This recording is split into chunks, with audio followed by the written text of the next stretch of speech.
And now, the Lowdown, with economist and political strategist Elson Low.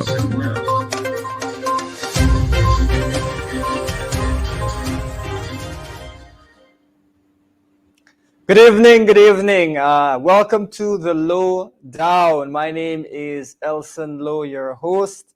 It's good to be on. It's always good to be here with you. Welcome to the Lowdown this Saturday night. We always have fun here on the Lowdown on Saturday nights. We always say that you should start your Saturday on a high with Elson Low. So welcome to you. Folks, please share the link. Let's get everyone in here tonight. Let's get everyone in. Have a good time with us tonight. So share that link. Let's get everyone in. It's going to be another interesting show, folks. We've got Sue. We've got a conversation with the chairman of the PNCR. We're going to talk about Operation Car Wash. I don't know if you guys have ever heard of Operation Car Wash, but it's one of the largest corruption scandals in the world, and it took place right next door. So we're going to talk about that. It should be interesting. It should be entertaining. We hope to always give you guys a good time here on the Lowdown as we talk in an engaging and humorous way about issues that are really of national importance. So come on, share that link, folks. Share that link. Let's get everyone in. Let's start everyone's Saturday off on a high here with Elson Low. You're tuned in to the Lowdown. It's good to be back for another Saturday. We're excited to go. We're gonna have some fun. We're gonna have a laugh. We've got a couple of interesting topics. We're gonna talk about Sue. The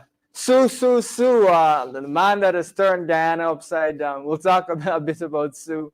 We're going to have comments from the chairman of the PNCR on the Sue-gate issue and some of his thoughts regarding that. And we're going to talk a bit about Operation Car Wash, which is the largest, as I mentioned, and corruption scandal that we've seen. So that's something that we're definitely going to lean right into. Folks, we've got a Nation Watch show right after this with Shanika Haynes and again with the chairman. Chairman's on double duty tonight, hardworking. And we want you to tune in for that. That's going to be from 8 to 9. So right after this program is done, tune in. Lots to talk about, of course, on my show. We're going to be talking a bit about Sue.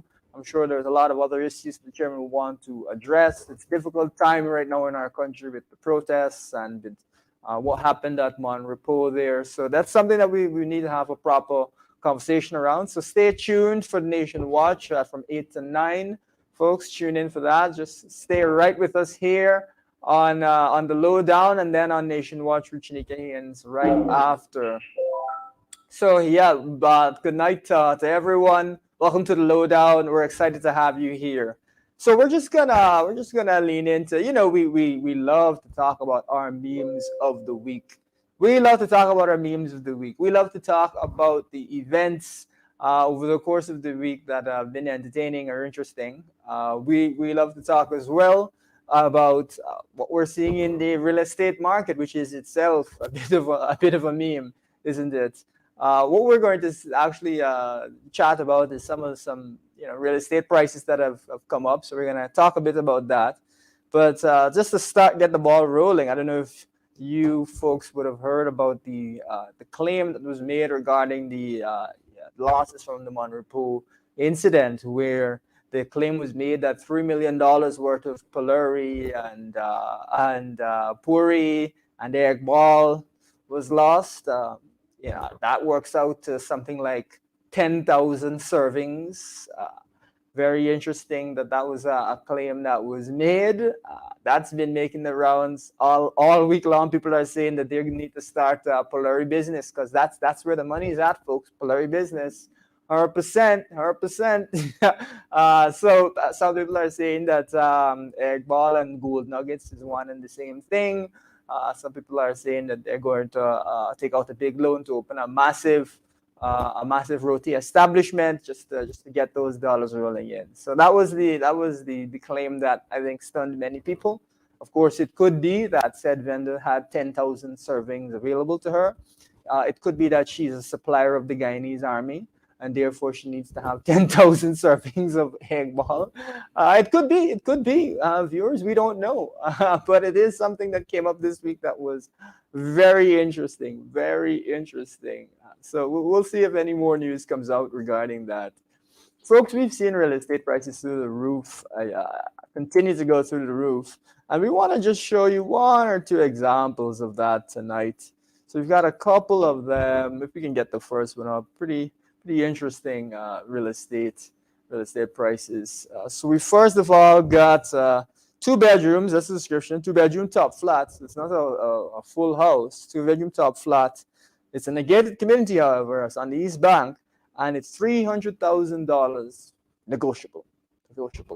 I don't know if it can be negotiated down to 60,000, but that's what we've got. We've got 2 bedrooms, 300,000. That is that's $150,000 per bedroom. $150,000 per bedroom, folks. We've seen the minimum wage finally be raised, finally from 44,000 to 60,000. That's a struggle that that we played a big part in. We hammered the government on that minimum wage issue, hammered them on it, and they finally, after about 6 months, finally implemented that new minimum wage. But that 60,000 can't get you an apartment where it's $150,000 per bedroom.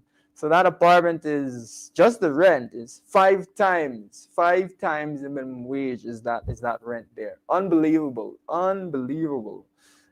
If we look at the general recommendations for how much of your income should go towards rent, for you to reasonably afford a $300,000 apartment, you should be making about $900,000. So about a third of your money should be going towards your rental.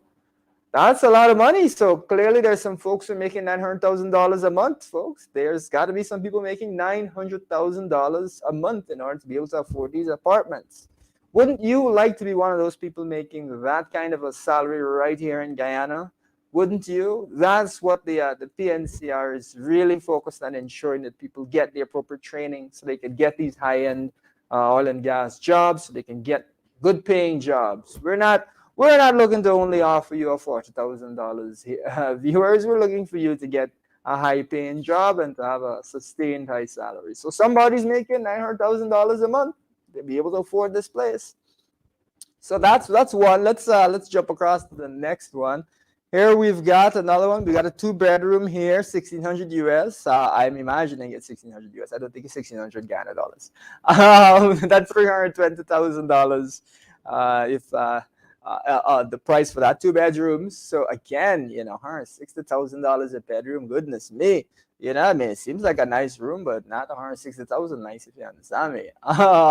That's tough. That is tough. That is what we're seeing in Guyana right now. Real estate market that is through the roof with unbelievable prices. That's why you heard the private sector commission say that rent in some areas around Georgetown has tripled in only a few years.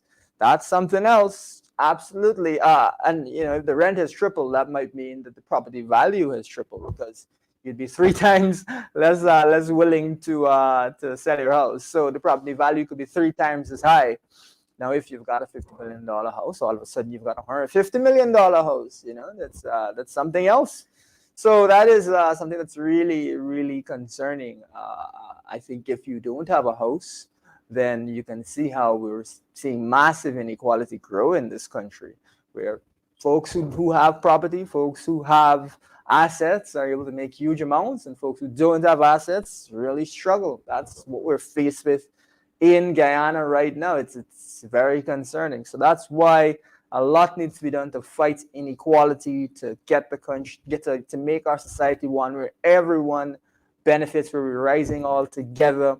Folks, I take this opportunity to remind you that the PPP has not listed combating inequality as one of their development priorities. So I guess they're comfortable with this, the idea that some people are going to make huge sums and other people are just going to be stuck with $60,000 salaries, or much less $40,000 salary, doing some part-time work. Very concerning. Let's switch across to the next house. We got one more here. This one's nice, very beautiful, nice fence. I saw recently one of the requirements for foreign folks to rent your place is that you have to have really nice fencing. I would never have thought about that, but I guess that's one thing that they're looking for. So here we've got 6,000 US a month, 6,000 US a month, $1.2 million a month. That's the rental, $1.2 million. Of course, this is I believe this is a 4-bedroom, so this is quite a few bedrooms. But let's suppose that someone and their family, that's a lot. That's a lot. So if you're able to afford a $1.2 million rental, that means you have to be making, what is it, $3.6 million a month. You have to be making $3.6 million a month. Wow. There's folks out here making $3.6 million a month. My, oh my, are you making $3.6 million a month, viewers? So those are some of the things that we're going to see in our economy as we go forward. We're going to see these massive changes. We're going to see this massive inequality, and we've got to make a deliberate decision as to how we're going to go about ensuring that everyone is able to benefit from the oil and gas economy. Not just those who are lucky, not just those who are connected, not just the friends and family. Of course, a certain person said, Sue is my friend. He gets all the support. We don't want only people who are friends to get support. We want Guyanese more broadly to get support. I think everyone would agree with that. And as a result, we can't have a society where some folks are out here easily renting a house for $1.2 million. And others are making $60,000, as their minimum wage. That's not going to be acceptable. So that is something that we have really taken to hand. You may recall our livable income proposals, where we're going to make sure that everyone is living above the poverty line, whether that means through reducing income tax on those on the lower end of the income scale, or topping up people's salaries to bring you up above a certain level. There's going to be a wide range of proposals that will really benefit you. And you got to keep an eye out, folks. We've got more proposals in the tank. We're going to keep firing because we know that now is the time when Guyanese can really benefit. Now is the time when we can really move the country forward.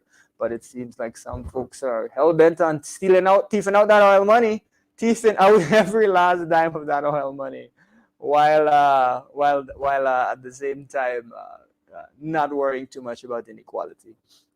So that's what we've got for you in terms of the memes of the week. We're going to just shift gears a little bit. We've got just one last little note about the cost of living there. You're going to see that the inflation in the Eurozone has gone up again. It's very high. It's 8.6%. You've now seen inflation in the United Kingdom at above 9%.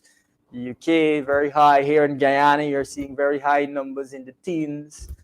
Especially when it comes to food inflation. This is incredibly disturbing, remains disturbing. That's why you're seeing people really anxious and a tense atmosphere across the country. It's really punishment times for people. It's difficult times for people. So that's something that we've got to continue to keep an eye on, the cost of living under the current government. The lack of real efforts to combat that. Of course, we've suggested several measures, from grants to boost production to a negative excise tax. That is to say, sort of a subsidy to bring down prices at the pump for gasoline. That will bring down inflation more broadly. We've presented these ideas. Of course, PUP has decided that nothing can be done about high gas prices and so on and so forth. So they're just happy to see people suffer with these high numbers, inflation numbers. Folks, we'll take this opportunity to remind you that in the national budget, you had less than 1% put towards mitigating the cost of living increases. Less than 1% of the largest budget in the country's history by far. What does that say to you about the priorities of the government? That's the question we have for you. What does that say to you about the priorities of the government? Clearly, inflation isn't a cost of living. It's just not a priority. I guess that's their approach to governance.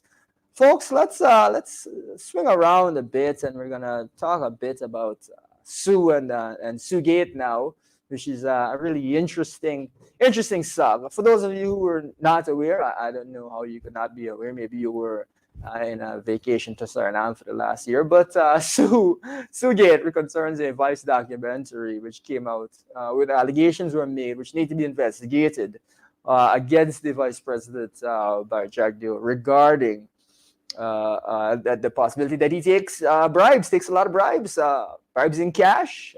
We don't know if it's $1,000 or $5,000 he likes, but that's the allegation. And that Mr. Su Zhirong is, well, this is what Mr. Su Zhirong is. It said that Mr. Su Zhirong said on, well, there's a recording of it, of him saying that he's involved in taking bribes for Jagdeo for various projects. In this case, it was regarding what was being discussed was a hotel.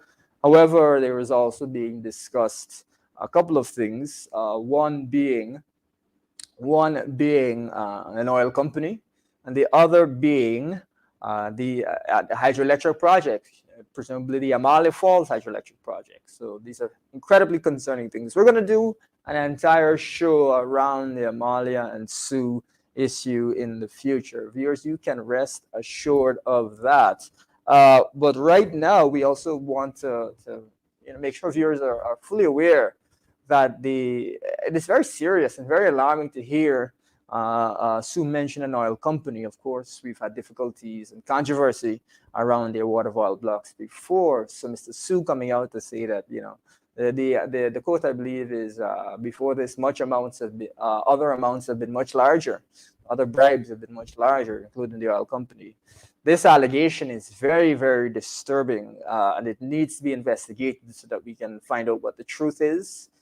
That would perhaps imply that the upcoming oil block auction, which is in only a few months, is really just a sham, and that rather these oil blocks have already been parceled out to the highest briber rather than the highest bidder. That is very, very disturbing to hear Mrs. Sue say anything about an oil company. So we have called for, again, further investigation. We've called for the VP to step aside or be fired to facilitate an independent investigation. And more than that, we've called for several measures to improve transparency around the auction of these oil blocks. We need to ensure that the nation gets the best that it can out of it, and that we're not looking at a situation where these things are handed out to friends. Mr. Sue says, Jagdeo says, the Sue is his friend. We don't want friendship to be one of the qualifications for somebody to get an oil block, and we don't want a bribe to be one of the qualifications for somebody to get an oil block. So we're calling for an investigation to find out what exactly is going on. We're calling for a freeze on those oil block auctions, so that we know exactly what the situation is. It's not acceptable for us to have those auctions go ahead in the current climate. That is the furthest thing from acceptability. Later on in the show, we're going to chat a bit about Operation Car Wash, which is a major corruption scandal, and we'll tie all of that back together. So we'll bring in the chairman of the PNCR in a minute or two, and we'll have that discussion. But we'll talk about Operation Car Wash after we've spoken with the chairman. But yes, these are very concerning developments. We're talking, folks, we're not talking about a road or some small project worth maybe a few $100 million Ghana dollars, even though that is an incredible amount. We are talking about potentially tens of billions of US for these oil blocks. And we're hearing come out of someone's mouth that, they've paid already for an oil company. They've paid a bribe. This is troubling. And folks, we would ask you this question. If we can't insulate our oil blocks from bribery and corruption, then can we insulate anything from bribery and corruption? This is literally, some of the most valuable real estate in the country. This is the oil blocks. This is where our our country's future in many ways is tied to the production of oil. Billions of US is on the line. And we're hearing people say that they've already paid bribes for oil companies. That's as disturbing as anything will get, really. It is utterly disturbing to hear something like that. And that is why we're calling for freezing of this auction, and we're calling for investigation and for greater measures of accountability.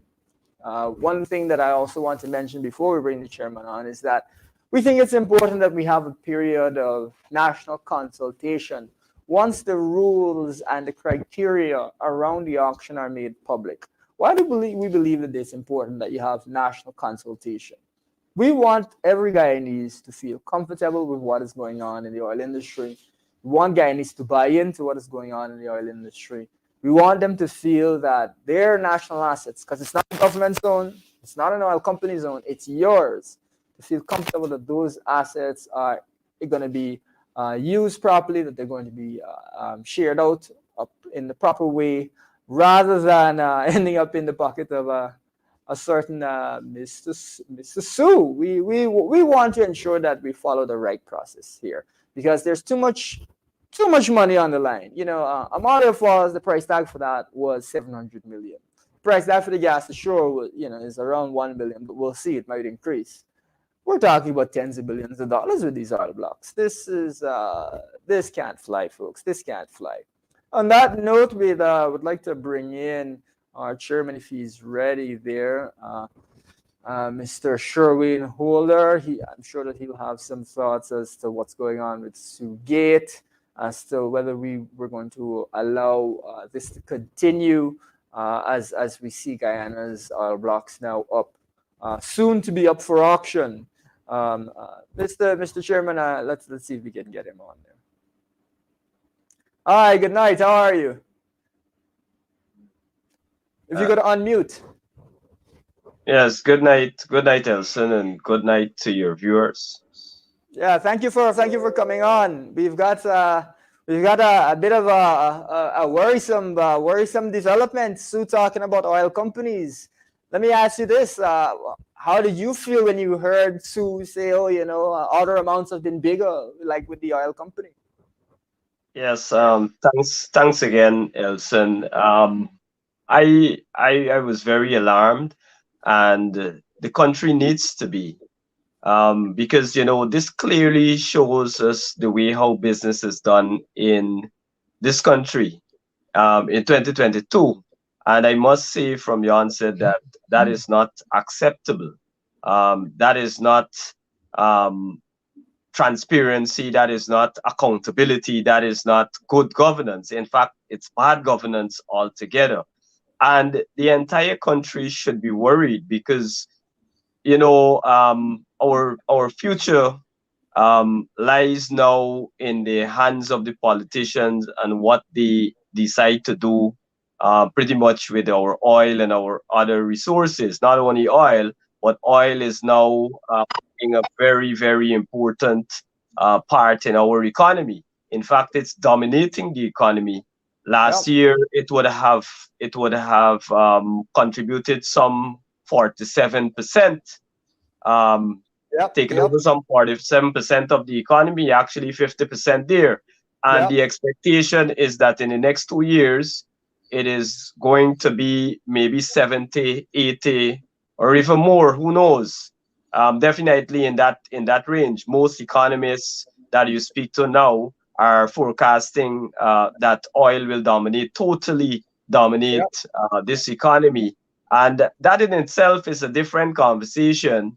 That is very unfortunate, and it's a different conversation. But coming back to the point, I just try to share with the viewers the significance of this development in terms of Sue and the powers that he allegedly has, because he said in no uncertain terms on video, on camera, that he would have cut greater deals than that $500,000 that they were discussing. And in no uncertain terms, he mentioned oil blocks. Now, it would lead you to think, if this whole concept of auction is really a sham. Yep. Is we don't Yeah. know, but The there is last a thing we great want to possibility. hear. There is Yeah. a great possibility that these oil blocks would have already been allocated. Yeah. And we know we can look back to just days before the around the 2015 elections, Yeah. what transpired there with then PPP President Donald Ramotar, and what transpired with the Kaichur and Orange blocks The Kaichur and all Kanji. together. Kaichur and Kanji. Those are the Yes, two. kanji. And Yeah. so you don't have to stretch your mind too far Yeah. to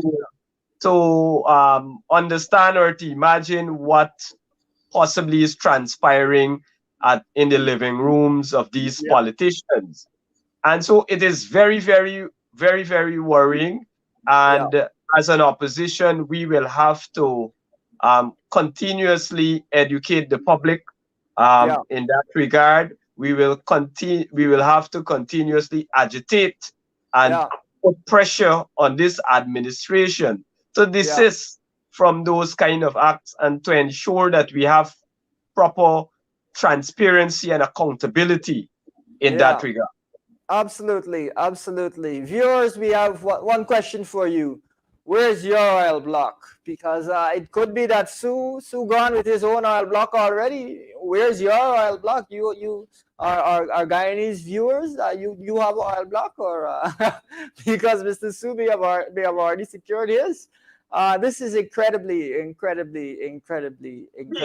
in alarming. serious trouble. How I see it, Elson, Yeah, we are in serious trouble as a country, as a yeah, people, because when you have the person, a yeah, former sitting vice president, and I dare say the de facto president, being caught in this kind of scandal, and knowing that this is the guy that is in charge of that entire industry, you know, very concerning. Very it's concerning. very worrying. Yeah. It is you know, I can say that a very bleak future is being a very dim, a very dull, clouded future is being forecast for Yeah, this country, and that is not acceptable. We cannot afford to have any government, whether yeah, it was APNU, AFC in power, or the PPP. Um, you know, Guyanese have got to unite together yeah, on yeah, these issues and hold yeah, government accountable. Not yeah, only depend on the opposition. Yes, you would have elected us to represent you, but there are times when you yourselves, as yeah, Guyanese, have yeah, to stand up for what is right. There is no yeah, greater pressure that can be put on a government than yeah, pressure coming directly from the people. The people need to speak in one yeah, voice yeah, all across the country. It doesn't matter your ethnicity. It doesn't matter whether you support PPP, yeah, yeah, PNC, AFC, WPA, GAP, whichever political party. This is the future of your country. This is yeah, the future for your children and your yeah, grandchildren. This is your yeah, future. And yeah, together, we as Guyanese have got to come together, look past race, look past ethnicity, look past religion, and yeah, hold every government, any government accountable. yeah. 100% agree. 100% agree. And I would say this as well, even if you're the staunchest PPP supporter out there, where's your oil block? You get the oil block? That's the thing of it. There's this real question as to, because hey, Sue is my friend. He gets all the support. If these allegations are true, it's not enough that you're a supporter. You gotta be friends. You gotta be a certain person's friend. So even those of you who are staunch PvP supporters, you have to ask yourself whether you are getting what you're supposed to even be getting, because Sue is locked off himself an oil block, and that's well, allegedly, and It, that is it, it is yeah, all, Elson, it is all about friends and family. And that is what friends, even the hardcore supporters need to understand. yeah, It, yeah, you are given the crumbs And it is these friends, family, cronies of the Yeah. PPP who are the real beneficiaries of our newfound wealth and the wealth of this country. The VP said it very clearly, although he claims that there is no evidence. He said it very, very clearly that Sue is my friend and he gets my support. He gets And all the so support. that says it all. That Yeah, says it all. yeah, yeah. And we would love to see the VP or anyone from PvP provide us the law which authorizes the VP to provide government support on the basis of friendship. I'm not aware of that law. If we could kindly be provided with the law that, that allows you to provide government support. Remember, the VP also said, my thing is, I'm in government. I assist from the government side. Who gets all the support? I am not familiar with any law that empowers the VP to act on the basis of friendship in providing government support. So let's see if a law is produced to that effect. So I, that is I found yeah. it a little strange that he said, I support from the government side. Which other side would you support from? This was him trying to manage the situation. He's not foolish or an inexperienced. Well, I wouldn't say he's not foolish, but he is experienced as a politician. He would have been a former president for 12 years. I think the longest serving executive president. Prior to that, he would have been finance minister. Prior to that, he would have been junior finance minister. So this guy would have been in politics for close to 40 years, in politics, maybe 30 plus years. So he has that experience. And so he knows not to engage these persons, these strangers directly. Um, on Yeah. the spot here. Sue made it crystal clear for us how the process really works, how it really works. He said that he handles, the VP keeps his hands clean and he handles essentially all the dirty work. Essentially, Sue that is what he was saying. He Sue gets his makes a hands serious dirty and allegation. then he gets a commission, a consultancy fee from Yeah. the boss. So Yeah. and this would bring to mind, we would ask this question for how long these sorts of deals were carrying on. Only God knows how many deals were made in Well, that entire bill. it raises a couple of substantial questions, and later on in the show, I'll kind of link this because these allegations again we're calling for an investigation because Sue's been around for a while. Sue has logging concessions. Sue has mining concessions. I've heard that Sue also has other businesses around the country. This raises the question as to whether other areas there have been bribes paid and these sorts of things. So we need investigations in those other areas as well. Sue also said that he's very close with all the different government officials, all the senior government officials. So he's not only very close, he also has concessions in forestry and mining. That's two different agencies right there. So the Yeah, question then becomes, is it that Sue is also trying to say that those areas where he's paid bribes as well? This is why we need an investigation to untangle this. What happened in Brazil is that they started off with a simple investigation into a car wash. And before they know it, the whole government was was involved because everybody was, to some extent or the other, implicated in that investigation. That is one of the things that is again disturbing about Mr. Sue. you know, you You're on the raised you raised a critical point there when you reference Brazil and the whole how that thing blew up, Yeah, involving the entire government. And yeah.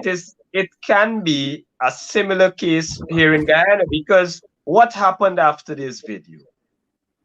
A few things happened, and all their ministers came out in support. Every single one of them. Go and check their Facebook pages. From Priya saying that Jack Dio, Sue said Jack Dio hands are clean. That was so twisted, so such a twisted interpretation by your own words. I'm borrowing your words here, Elson. And to Nigel Dharamlal, to Kwame McCoy, the whole cabinet basically, and other prominent people who would have benefited. Now that's the first phase that you had. Then you had Gail Teixeira hosting a bogus bogus seminar for transparency and accountability. I spoke to a number of persons that went to that seminar who said in no uncertain terms that it was a sham, it was a waste of time, it was bogus.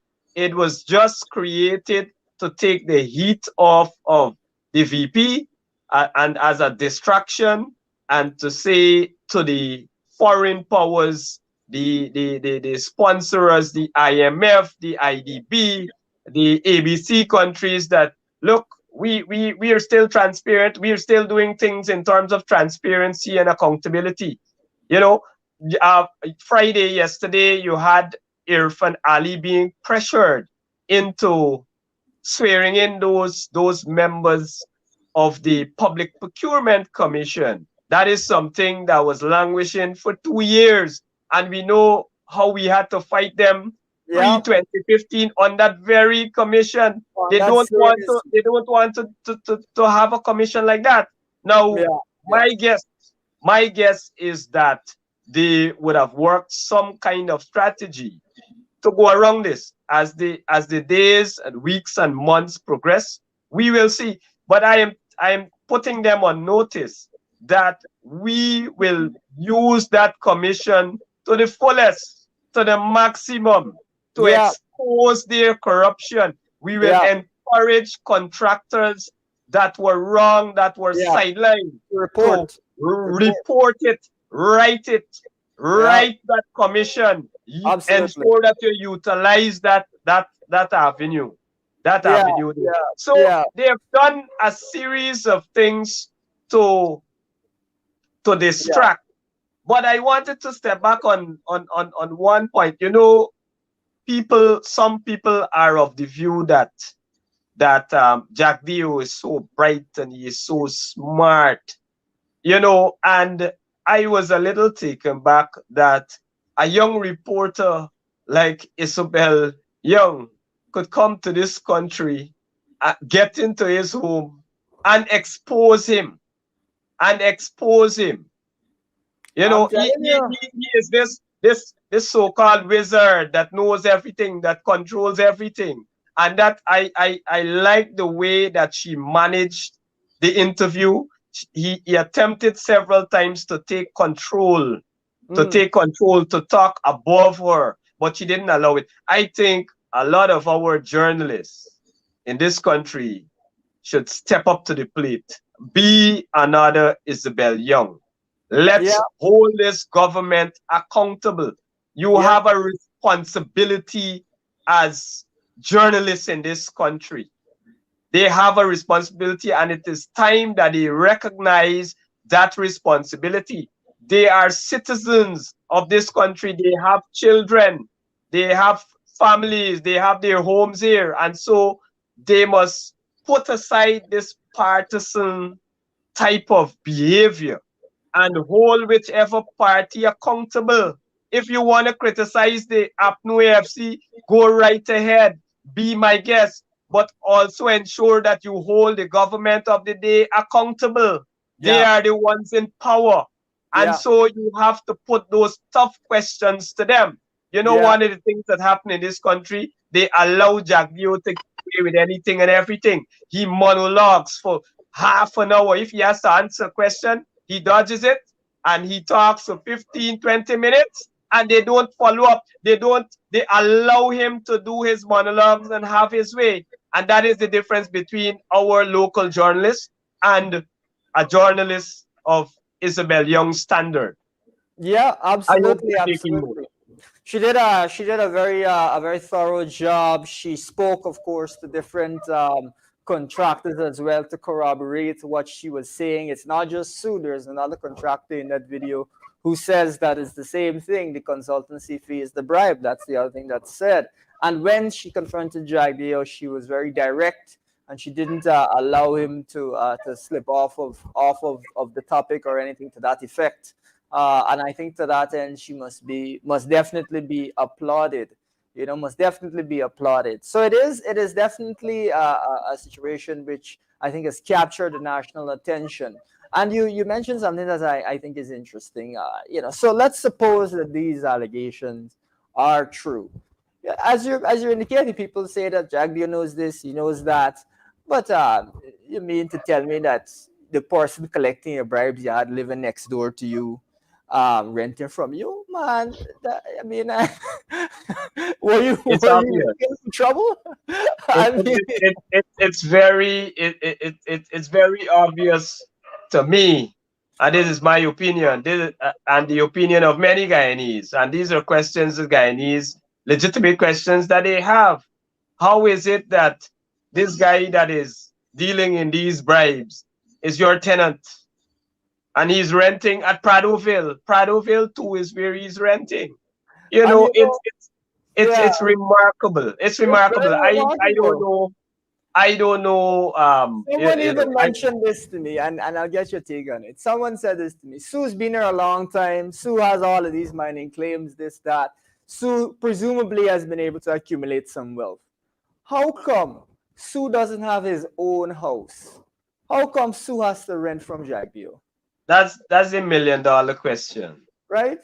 That Why right there why is is Sue a living million next to dollar Jagdeo in a question. rented house? Why doesn't Sue You have his know, own house if he's this big wealthy person? You know? I think the Jagdeo and the PPP think that the Guyanese people are stupid. Yeah, and you could see it, that belief manifesting itself in other areas. When they tell you about Gaisuku, for example, look at the state of Gaisuku, look at the Bank of Guyana report, which says 47% below target. 47% below target. Of course, rice is 50, around 50, 53 or something like that, 51 or 53. Yeah. We've seen some serious 47. shortfalls in Gaisuko and with Rice. Maybe the VP is genuine in what he's saying, but what we can say is that the results are not looking good at all. That is a rough year for Rice and the roughest year ever for sugar so far. Elson, I think I can't remember any period that rice would have done it so badly. Any Yeah, period in recent times, in yeah, the last decade, across multiple governments, successive governments, rice 50% down, rice production yeah, 50% down. It's unheard of. It is unheard of. yeah, And you know, just in February, the Minister of Finance said to the nation that, you know, the economy is booming and everything, you know, the non-oil economy is so yeah, resilient, yeah, and it can withstand shocks and all sorts of nonsense. And when here comes the Bank of Guyana report, and yeah. it paints a totally A totally different different picture. picture. A totally I different thought picture. it Yeah, speaks of the volume of yeah, mismanagement, of yeah, incompetence. And you yeah, know what? They are now looking for scapegoats to blame. yeah, They yeah, have they would have blamed the flooding as one of the things. The flooding as one of the reasons. But if you go back to the propaganda papers, the Guyana Times, and you look at what they would have been saying and what the PVP, the minister would have been saying, and the CEO for Gaisuku, they would mm, have been saying that Gaisuku is progressing well. Although you had these floods and they had new excavators coming in, so they try to justify additional expenditure, yeah, spending tens and hundreds of millions of dollars into this field, pumping it into this field industry. And then yeah, at the end of it, the Bank of Guyana comes and give you the reality that, look, yeah, this industry, it's it's not producing. In fact, it's actually 50% behind production. And another thing that caught me from the report is that while they say they try to pin it on the high flood estate, and that is a separate conversation, that a machine could break down for so many months and no grinding. But while they try to blame it on that, that facility was supposed to handle 25%, only 25% of the production. But you're saying that almost 50% you're back. So it cannot be, the blame cannot be placed on something breaking down at high flood. It's it is bigger than that. It is bigger than that. You know, they had these things posting that sugar is sweet again and all these type of things. Elson, I know you wanna move on in the conversation. So let's keep the ball rolling. They were trying to sell Guyanese this idea that sugar is on a turnaround path. It will be profitable shortly. Sweet again. They have cut the production target by about 30%. So they reduced the production target. And that reduced target, they haven't even met that. They're way below that reduced target. Another important thing, I'm glad you mentioned that they reduced the target. Not only did they reduce the target, I am certain that if you go and check the books of Gaisuku, they've increased the amount of cash they would have been putting into that organization. So you reduce the production target. You don't reduce staff. You don't reduce the amount of monies that you put in. In fact, you're putting more to make less, and you're still not making that designated less, that targeted less, that 30% less that you would have forecast. You're actually 50% below that. Way below so that. It is a real crisis. It's a real crisis in this country. You know, unbelievable levels in the APNU FC, we would have pushed to scale down the industry, right size it, diversify the industry, and then we would have looked to train. You have this oil and gas industry, Elson, and there are a lot of jobs, a lot of skill sets that are not available in Guyana. One would have thought that you would have been developing these institutions to train Guyanese in things like underwater welding and that kind of skill set that you don't find in the streets of Guyana. And so that persons could access those jobs. There are thousands of jobs there. But if we're not trained, if we're not adequately trained, if we don't have this skill set, if the university is not ready to train persons in those areas. We're in 2022. We found oil. How many years now? We start producing oil. A couple of years now. We should have been ahead of the game by now. Yes, absolutely, and that's the thing. If you we estimate that it may be over 150,000 jobs that will be created in the economy. The oil sector, if you just look at Exxon and a few of those oil companies, will be probably 30,000 people over the course of a 10-year, 15-year period. That's a lot of people. Now, Gaisuku is where you have a large workforce. It's easy to restructure, to retrain, to refocus a lot of that. As I have mentioned before, if it were up to me, I would rename Gaisuku the Guyana Oil and Gas Training Center and refocus things, because that's where the emphasis needs to be. I know a lot of skilled persons came from Gaisuku machine shops. And so when I was at university training to become an engineer, you had a number and a large amount of apprentices that would have come from Gaisuku training, and they had skills. They had the ability at the university level. It was able to, those skills that they would have acquired there afforded them that opportunity to push, even faster than many of us who came right out of secondary school. Experience and so on. Very useful. Excuse me. Any future APNU, AFC, any future government that the PNC is a part of will push for jobs, will ensure that our youths become employed. We make these skill sets available.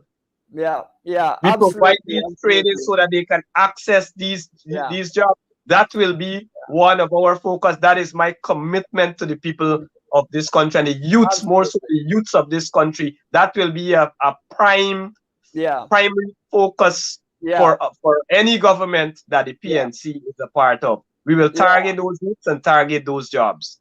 Yeah, 100%, 100%. We have talked before on this show about the need for a refocus of our education system to meet these needs, to meet this job market need.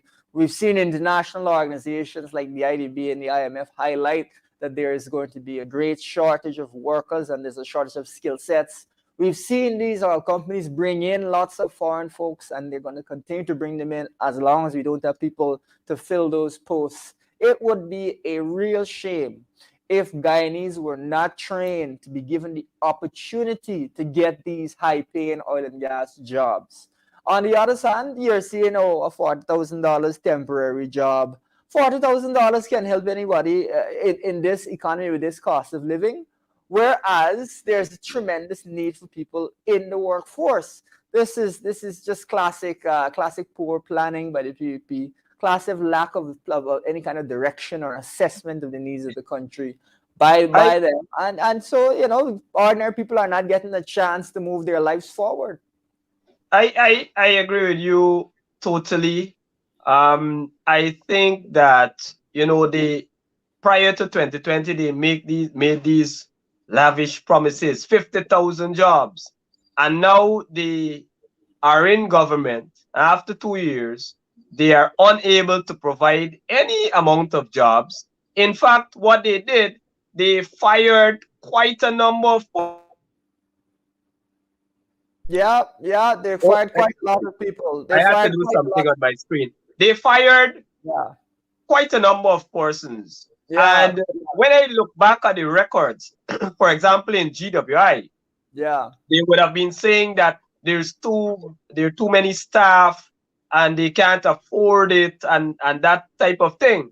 Fast forward to 2022,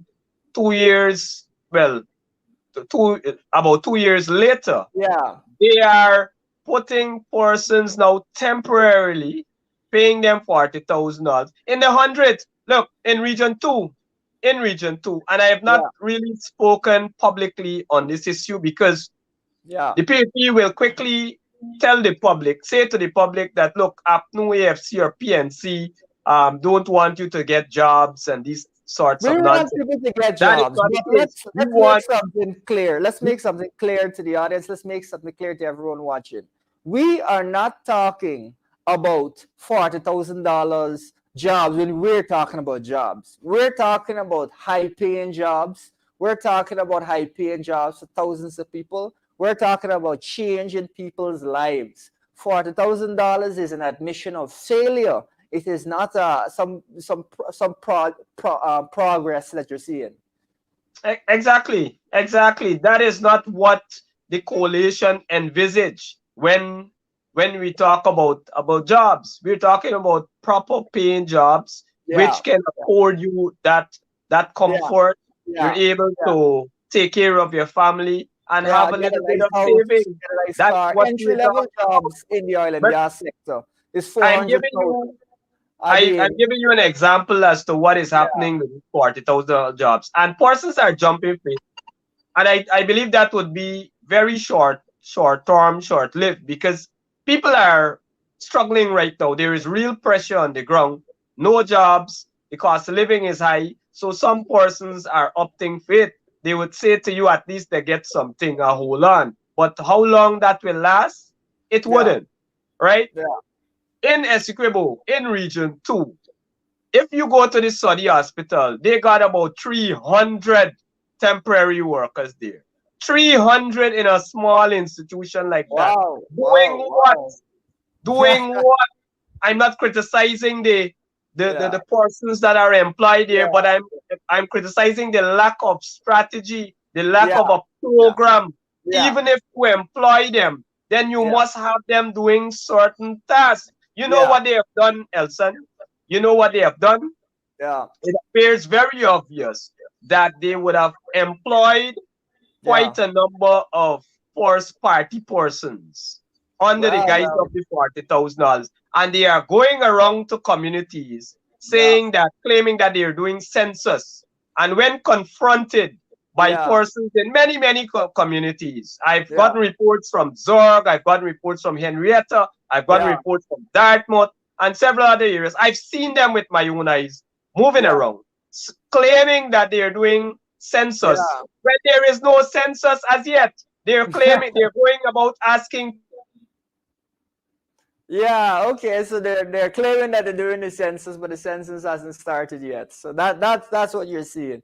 That's the thing about it is of course important to us that people are able to find employment, that Ah, they're able to get through a these call difficult just. periods. I think we're gonna get the Sorry, chairman back in just a second. He's gonna be with us in just a second. sorry about that. There we go. Yeah, no problem at all. No problem. I was just following up on what you were saying in that it's important to us that people are able to get jobs. It's I'm in a important to little bit us. of. Yes, we're just having a little technical difficulties with the chair today. Just let me set my audio, Elson. Let me set my audio. The call Yes, has messed it up. absolutely. Yeah. So we're essentially saying we want people to be able to benefit from jobs. We know that times are difficult. That cost of living is a serious issue. But the idea that $40,000 is something that is in any way enough, and especially over the longer term enough, that is a fiction. We need people to be making proper money. If you look at some of the entry level jobs in the oil and gas industry, you're talking about a $400,000. That's 10 times what you get in a temporary job. We don't want Guyanese to be shortchanged. We don't want Guyanese to get pennies when they should be getting dollars. We don't want Guyanese to be in a position where you're barely getting by when you should be prospering. This country is the fastest growing country in the entire world. And yet, all that they can offer you is a $40,000.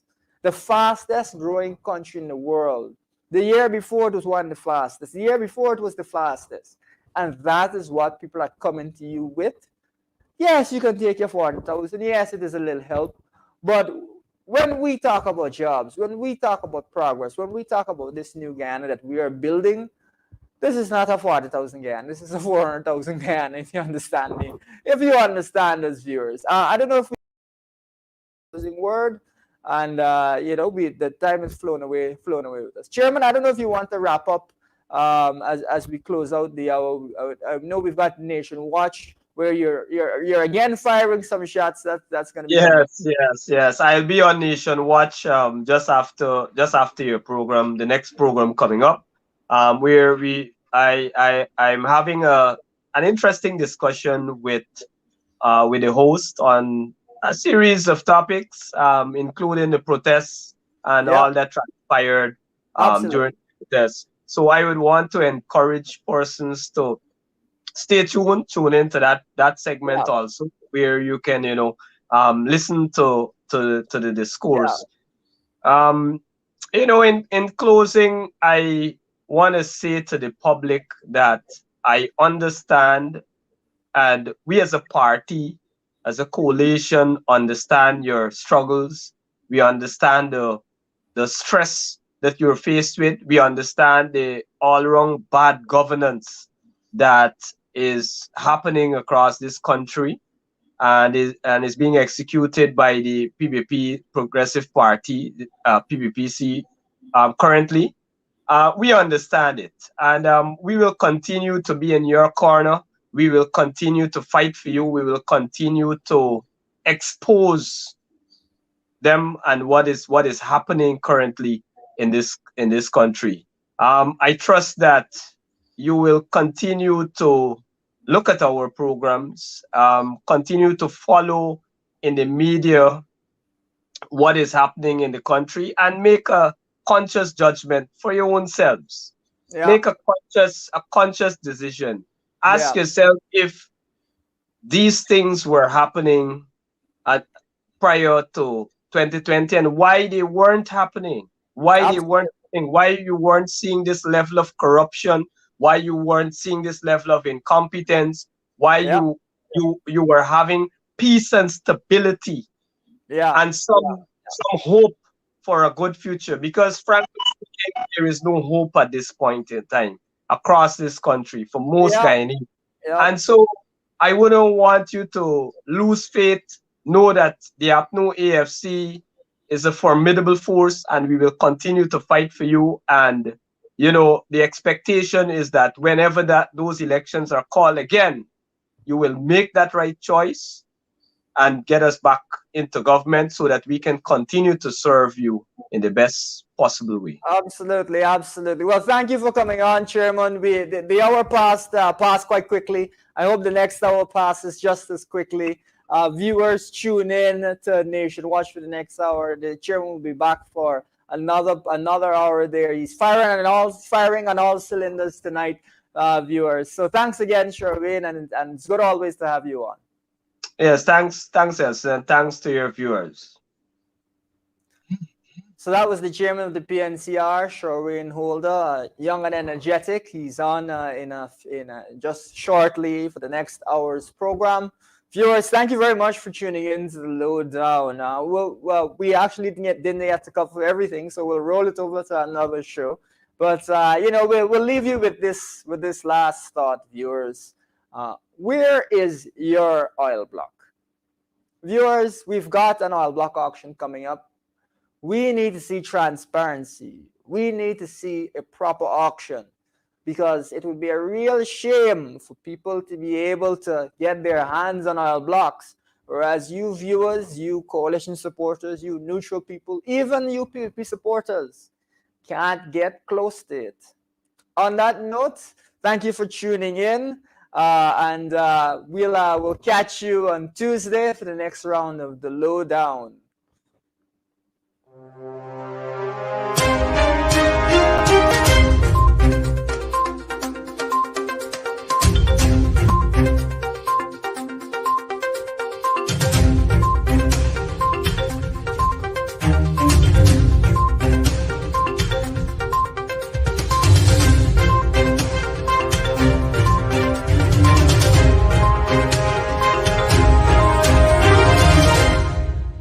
Thank you for watching our program.